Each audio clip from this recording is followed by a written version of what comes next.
नमस्कार दोस्तों, कैसे हैं आप सब।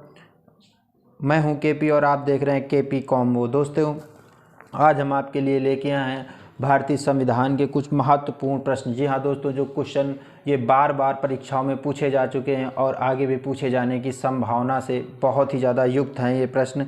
दोस्तों, अगर आप ये प्रश्न पढ़ चुके हैं तो हमारे साथ इनका रिवीजन कर लीजिए। अगर जो आपने इन क्वेश्चनों को नहीं पढ़ा है तो इनको याद कर लीजिए, क्योंकि ये पूछे जाने हैं। दोस्तों, ऐसे कुछ क्वेश्चन अक्सर परीक्षाओं में पूछ लिए जाते हैं। पहला क्वेश्चन है दोस्तों हमारा, भारत के मूल संविधान में कुल कितनी अनुसूचियां थीं। ऑप्शन ए 8, ऑप्शन बी 9 और ऑप्शन सी 10, ऑप्शन डी 12। दोस्तों, इसका सही जवाब होगा ऑप्शन ए 8। जी हाँ दोस्तों, भारत के जो मूल संविधान था उसमें 8 अनुसूचियाँ, 395 अनुच्छेद और 22 भाग थे। अगला क्वेश्चन है हमारा, मूल संविधान में कुल कितने अनुच्छेद थे। ऑप्शन ए 385, ऑप्शन बी 375 और ऑप्शन सी है 395 और ऑप्शन डी है 396। इसका सही जवाब होगा दोस्तों ऑप्शन सी 395। अगला क्वेश्चन है हमारा, भारतीय संविधान का कौन सा भाग संविधान की आत्मा कहलाता है। इसका उत्तर होगा उद्देशिका। अगला क्वेश्चन है हमारा, किस संविधान संशोधन के द्वारा भारतीय संविधान की उद्देशिका में संशोधन किया गया था। क्वेश्चन को हम फिर से रिपीट करते हैं, किस संविधान संशोधन के द्वारा भारतीय संविधान की उद्देशिका में संशोधन किया गया था। ऑप्शन ए 24वें, ऑप्शन बी है 25वें, ऑप्शन सी है 42वें और ऑप्शन डी है 52वें। इसका सही जवाब होगा 42वें। जी हाँ दोस्तों, इसे छोटा संविधान भी या मिनी संविधान के नाम से भी जाना जाता है।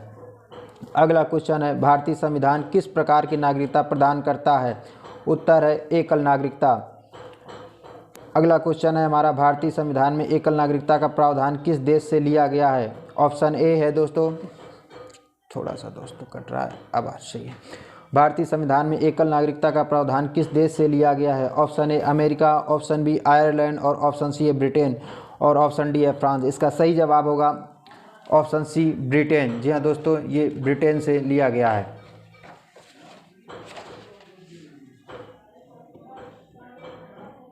अगला क्वेश्चन है हमारा,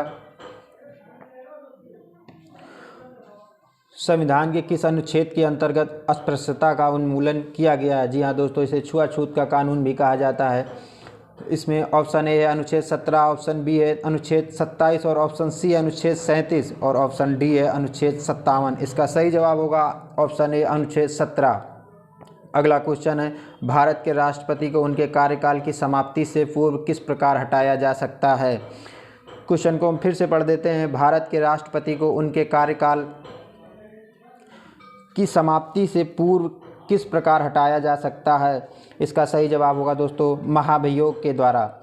अगला क्वेश्चन है, भारत के राष्ट्रपति को उनके पद से हटाने की शक्ति किसके पास है। ऑप्शन ए लोकसभा के पास, ऑप्शन बी है राज्यसभा के पास, ऑप्शन सी संसद के पास और ऑप्शन डी भारत के मुख्य न्यायाधीश के पास। जी हाँ दोस्तों, इसका सही जवाब होगा ऑप्शन डी भारत के मुख्य न्यायाधीश। अगला क्वेश्चन है, राज्यसभा का सभापति कौन होता है।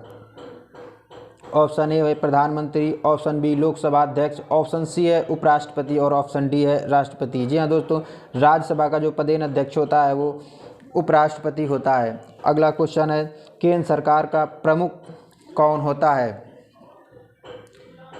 ऑप्शन ए राष्ट्रपति होगा, ऑप्शन बी आपका प्रधानमंत्री और ऑप्शन सी भारत के चीफ जस्टिस और ऑप्शन डी है उपराष्ट्रपति। इसका सही जवाब होगा प्रधानमंत्री। अगला क्वेश्चन है, संविधान के किस अनुच्छेद में मंत्रिमंडल शब्द का प्रयोग किया गया है। क्वेश्चन को फिर से पढ़ देते हैं, बहुत ही मोस्ट इंपॉर्टेंट क्वेश्चन है ये दोस्तों। संविधान के किस अनुच्छेद में मंत्रिमंडल शब्द का प्रयोग किया गया है। ऑप्शन ए है अनुच्छेद 352 का भाग 3, ऑप्शन बी अनुच्छेद 342 का भाग 1, ऑप्शन सी है 332 का भाग 2 और ऑप्शन डी है अनुच्छेद 322 का भाग 4। इसका सही जवाब होगा ऑप्शन ए अनुच्छेद 352 का भाग 3। अगला क्वेश्चन है, लोकसभा में सदस्यों की अधिकतम संख्या कितनी हो सकती है। Option A 553, option B 552, option C 551 और ऑप्शन डी है 554। इसका सही जवाब होगा दोस्तों ऑप्शन बी 552। अगला क्वेश्चन है हमारा, राज्यसभा का सदस्य बनने के लिए न्यूनतम आयु कितनी है। क्वेश्चन को फिर से पढ़ते हैं। राज्यसभा का सदस्य बनने के लिए न्यूनतम आयु कितनी होनी चाहिए, क्वेश्चन पूछ रहा है दोस्तों। ऑप्शन ए 25 वर्ष, ऑप्शन बी 30 वर्ष और ऑप्शन सी है 35 वर्ष और ऑप्शन डी 40 वर्ष। इसका सही जवाब होगा ऑप्शन बी 30 वर्ष।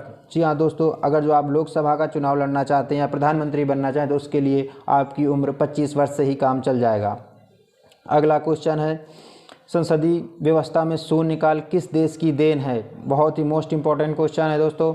Option A America, option B Britain और ऑप्शन सी भारत और ऑप्शन डी है जर्मनी। इसका सही जवाब होगा ऑप्शन सी भारत।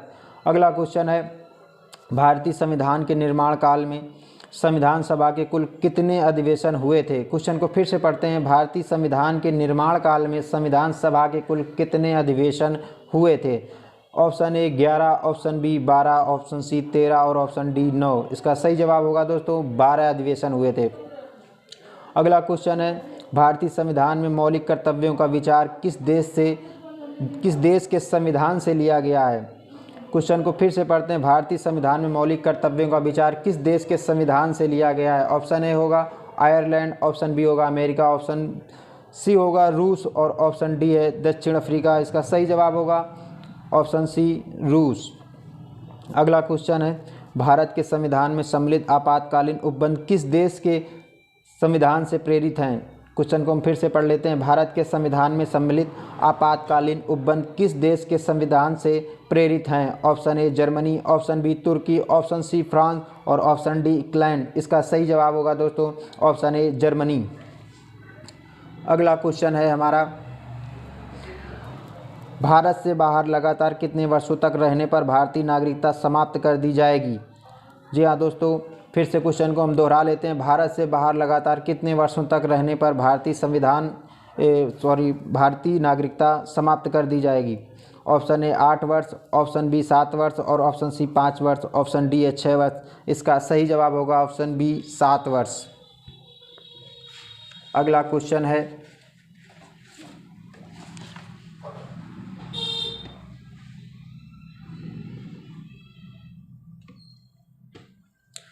मौलिक अधिकारों का संरक्षक कौन होता है। जी हाँ दोस्तों, जो हमारे मौलिक अधिकार होते हैं उनके संरक्षण के बारे में पूछ रहा है दोस्तों।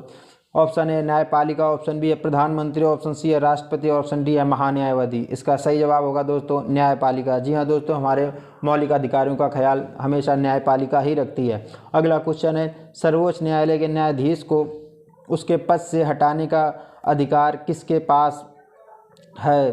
क्वेश्चन को फिर से पढ़ लेते हैं। सर्वोच्च न्यायालय के न्यायाधीश को उसके पद से हटाने का अधिकार किसे प्राप्त है। Option A Rajya Sabha, option B राष्ट्रपति, ऑप्शन सी संसद और ऑप्शन डी लोकसभा। इसका सही जवाब होगा दोस्तों ऑप्शन बी राष्ट्रपति। अगला क्वेश्चन है हमारा, संसदीय शासन व्यवस्था में वास्तविक कार्यपालिका शक्ति किसके अधीन होती है।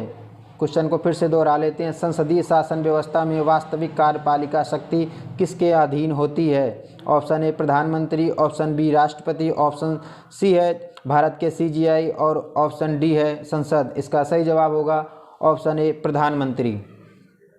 अगला क्वेश्चन है, अगला और अंतिम और बहुत ही मोस्ट इम्पोर्टेंट क्वेश्चन दोस्तों, यदि भारत के राष्ट्रपति का पद रिक्त हो जाए और कोई उपराष्ट्रपति भी ना हो तब कार्यवाहक राष्ट्रपति कौन होगा। दोस्तों आपने पढ़ा होगा, यदि भारत के राष्ट्रपति भारत में ना हो तो उनका कार्यवाहक जो राष्ट्रपति होता है वो उपराष्ट्रपति होता है। लेकिन इसमें पूछ लिया गया, अगर जो उपराष्ट्रपति भी ना हो तो भारत का जो राष्ट्रपति होगा, जो कार्यवाहक राष्ट्रपति होगा वो कौन होगा दोस्तों। ऑप्शन ए भारत के सर्वोच्च न्यायालय के मुख्य न्यायाधीश, ऑप्शन बी प्रधानमंत्री, ऑप्शन सी रक्षा मंत्री और ऑप्शन डी न्यायाधीश। इसका सही जवाब होगा दोस्तों भारत के सर्वोच्च न्यायालय के मुख्य न्यायाधीश। जी हाँ दोस्तों, कैसी लगी आपको वीडियो, कैसा लगा ये हमारा कंटेंट, कैसा लगा हमारा ये प्रयास। दोस्तों अगर हमारे यूट्यूब चैनल पे नए थे तो हमारा यूट्यूब चैनल सब्सक्राइब कर लीजिए। अगर जो आपको वीडियो पसंद आई है तो अपने दोस्तों में शेयर कर दीजिए। पढ़ते रहिए और देखते रहिए KP कॉम्बो। दोस्तों मिलते हैं नेक्स्ट वीडियो में, जब तक के लिए नमस्कार।